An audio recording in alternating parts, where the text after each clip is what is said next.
What we're going to look at now are the actual real numbers of what people get paid in these industries. We're going to look at the investment bank first.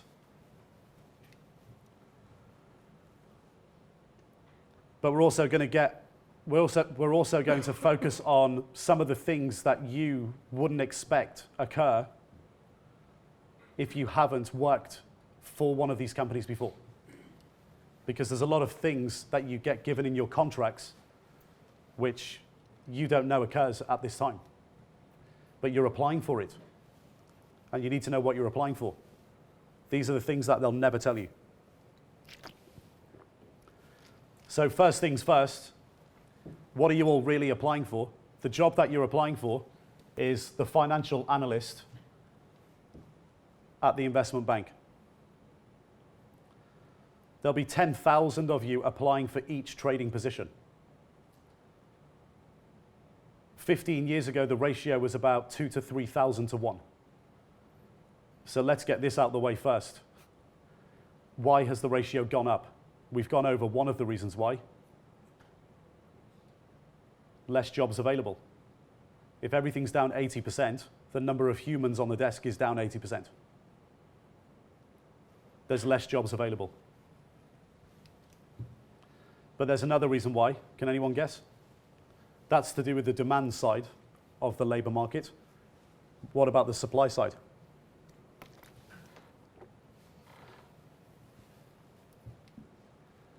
Well, there's more people today at university than ever before. And all of you have just been picking up the newspaper for the last 4 or 5 years, reading how much traders are making in the city out of the crisis. So naturally, you all want to work in the city. And all these banks, you haven't been able to pick up a newspaper for a week without a bank being on the front. And they've become household names. So now your parents have heard of them. So I was quite surprised earlier, because we've been on the university tour now for 3 weeks. When I asked why is everybody applying to investment banks, nobody says the prestige. That's been one that's come up a lot. The prestige of working for the name and having it on your business card and having the title. But let's see what it really means, because I consider a business card and what you put in the ATM. How much do you actually make? Well, 10,000 of you are applying for that. You're applying for a basic salary of £40,000. Even 10 years ago, the basic salary for an FA was 60. So in real terms, it would be down even if you're getting paid 60. It's down to 40. And you'll be lucky to get a bonus of 5 to 10K. And by the way, these numbers are not made up. These have come 4 weeks ago, directly from 3 managing directors at 3 of the top investment banks, who I know. And we had the conversations, over a mobile phone, not on the recorded landline. So off the record, and they told me what they're paying their staff this year at every level.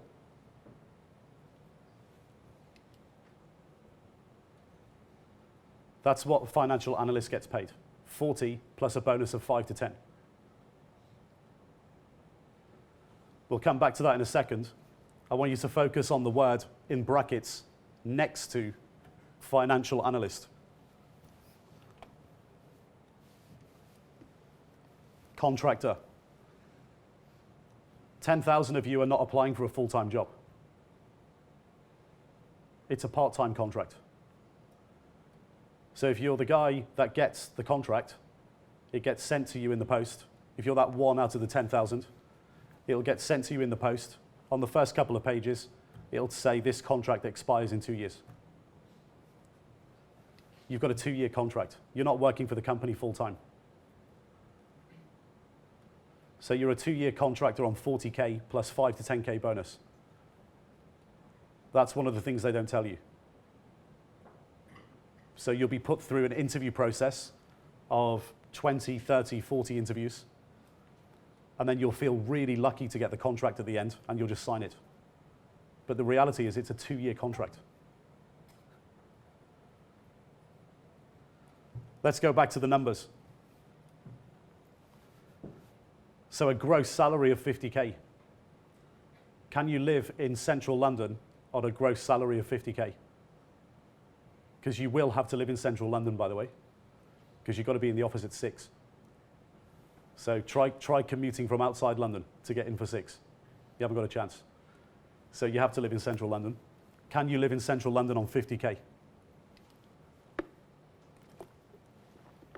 Who says yes? Okay. We'll come back to that in a second.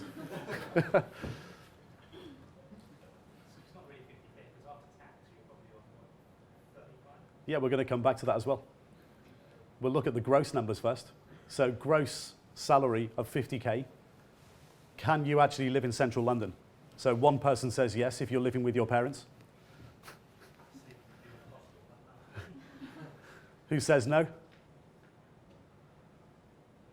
Who doesn't know?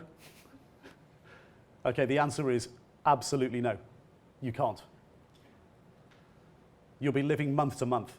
Every month you put your card in the machine, it'll say 0 or have a negative in front of it. And the negative will just get worse over the 2 years.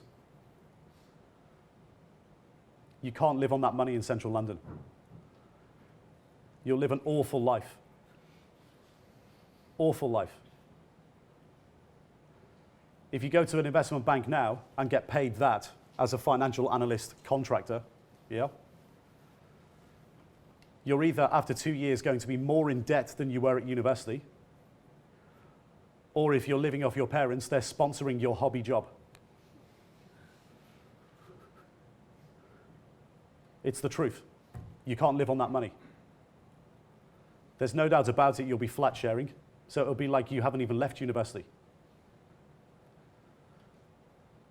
You won't get richer. You'll probably end up poorer. 20% of the people who get rinsed through the financial analyst program end up becoming associates. What happens at the associate stage? You get sent another contract. Now you've got a full-time contract. So you'll sign your full-time contract. Once you sign it, your salary goes up. So you get offered the promotion. So your salary will go up to 80K basic, 50 to 100K bonus. However, this is where the stock portion of your bonus kicks in. So you'll get around 15, 20% of your bonus given to you in the company's stock. And you'll be on a lockup. This is something else that they don't tell you. You'll be on what's called a lockup. So whatever you get paid in year 3, typically you can't sell it for 5 years. You can't sell it till year 8. Whatever you get paid in year 4, you can't sell it till year 9. Whatever you get paid in year 5, you can't sell it till year 10. If you resign, you give it all up. So you're locked in. You're locked up and you're in prison.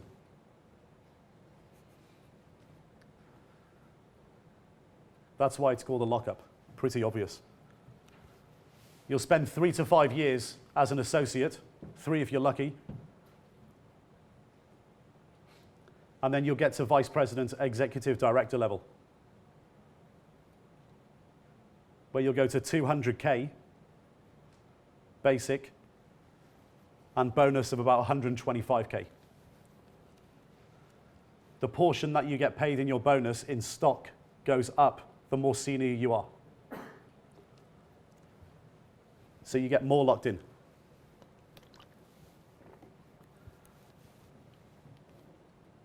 If you resign, you give it all up.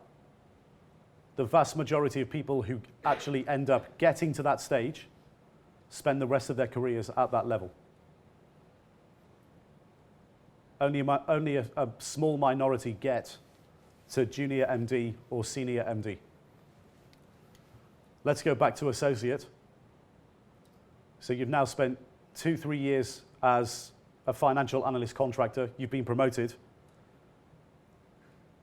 Can you live on 150, 175K in central London? Who says yes? Yeah, you can, but you'll still live a very basic life. What about if we get to the vice president, executive director? So 325K. 325K, a lot of money? Can you live in central London on that? You can, but you'll still live a very basic life. I'll be showing you why. Junior managing directors. You'll be running a business if you get to this level within the bank. I'm reporting to a senior MD. So you've been about 300K basic, 200K bonus. The stock portion goes up to at least 25%, 5-year lockup, resignation penalty again. So £500,000. If you get all the way to the top, senior managing director, £500,000 basic, £1 million bonus. The probability of you getting there is close to zero. Because go right back to the beginning, there's 10,000 of you applying for one trading position. So the probability of you getting to VP, executive director, is still very, very low. To MD, it's almost nothing. So some interesting things there that you probably didn't understand or didn't know about that goes on in your contracts and how the industry works as you progress. But we talked about gross numbers just there. This gentleman wants to talk about the net numbers. So what do you get paid actually after tax? Because those numbers don't mean anything. What's meaningful is what ends up in your pocket.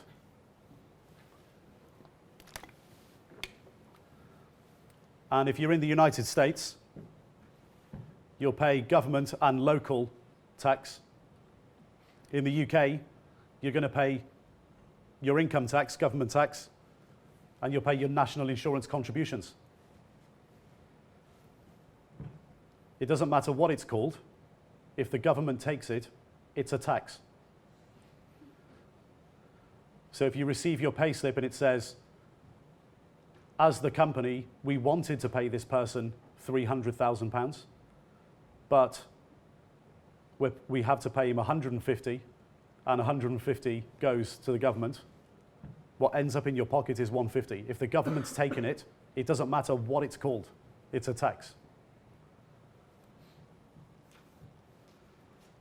This is if you get to VP level.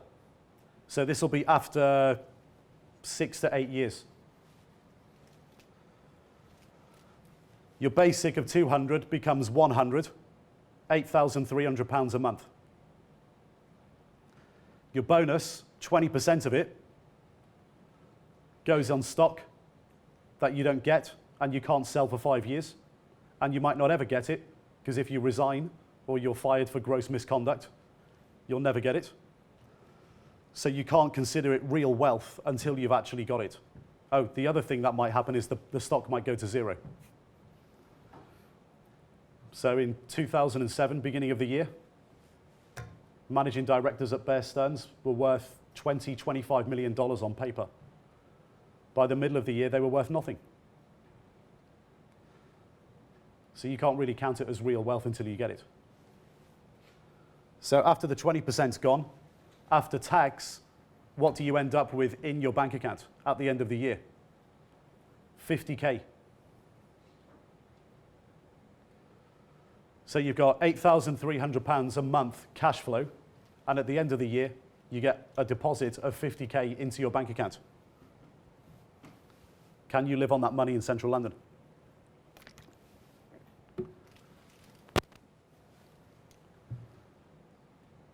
Well, you could, but you'd live a basic life. That's my point. The perception of what people get paid and what ends up in their pocket is totally misguided. You need to understand these numbers.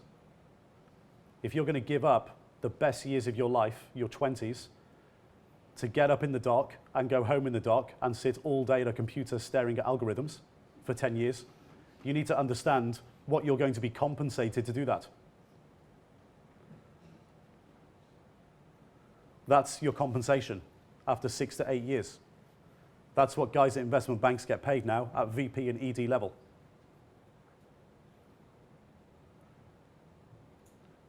If you lived a very basic life, £8,300 a month, you might save £1,000 a month. At the end of the year, you'd get 50 grand. You'd have saved 62. You might be able to buy a new BMW.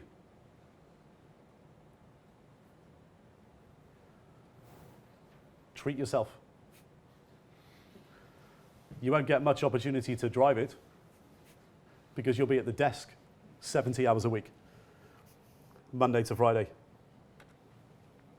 Let's go through the $1 billion hedge fund example that we looked at earlier.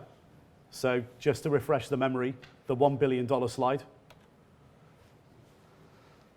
This is how it works typically at a $1 billion hedge fund. You go in at the lowest level as a junior portfolio analyst. You're still a contractor. You can't get around that usually. Basic salary of 100. And you'll be that part-time contractor for 1 to 2 years.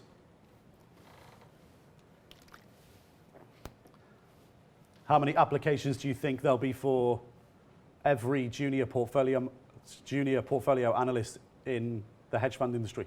A contractor, as in the assistant to all the analysts and the portfolio managers. What do you think the ratio is?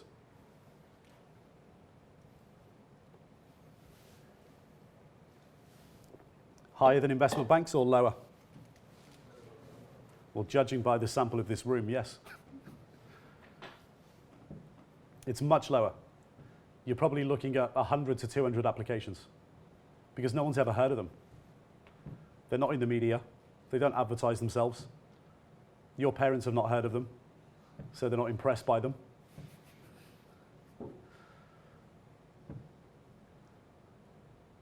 And they're not in structural decline. There's more money under management in the hedge fund industry than any moment in history in all time. So it's a different industry than investment banking. Stay there for 1 or 2 years, junior portfolio manager. 200K basic, 250K bonus. You'll probably get given some stock in the hedge fund structure. It'll be on a lockup, but it won't be a standardized term right across the industry. It will vary massively dependent on the fund that you go to. You'll have to reinvest a portion of your bonus back into the strategy, back into the fund. At this level, probably around 25%. You'll spend 3 to 5 years as a junior portfolio manager. If you make it to senior portfolio manager, £500,000 basic, £2 million plus bonus. You'll have to be reinvesting at least half that back into the fund. If you actually run the hedge fund, you're the principal. Either the guy who set it up or the guy who takes it over.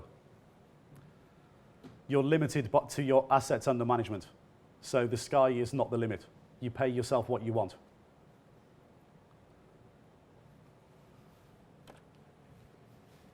So what have we learned here?